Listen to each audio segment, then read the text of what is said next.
daleen ak jàmm seen chaîne bi di NGTV Sénégal. Kii di Moussa Bocar Thiam di ministre de la télécommunication ci réew mi di Sénégal ginnaaw ba mu jaaree assemblée nationale ñu daal di ko fay votel budget ngir soqali lépp lu jëm ci télécommunication ci réew mi di Sénégal te ci li ni mel ñu daal di ci amal pàcc bu spécial jëmale ko ci liñ dippee ay groupe de presse. Kii di Moussa Bocar Thiam di ministre de la communication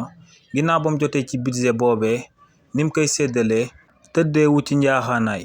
lu tax ñu wax li ni mel mooy que ne ci réew mi di Sénégal ci waxtu bi ñuy wax nii lu ëpp ci groupe de presse yi daal di nañuy jot ci liñ dippee aide à la presse, waaye groupe de presse bii di Walfadjri ba tey jotaguñ ci loolee. te li ni mel ku ci amal ab ñàngat di nga gis que ne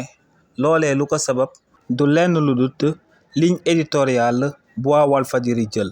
maanaam waa Walfadjri luñ taamoo di wane lu dul dëgg ci réew mi di Sénégal waaye tamit di fësal lépp luy dëgg ci réew mi di Sénégal. loolee nga xam ne arrangé wul état bu Sénégal moom moo tax kii di Moussa Bocar Thiam di ministre de la télécommunication ginnaaw ba mu jotee ci budget boobee ñu koy jox chaque année te si li ni mel mu daal di am liñ dippee aide de la presse, mu daal di jël ci lu ëpp ci presse Sénégal yi daal di leen di jébbal ci budget boobee,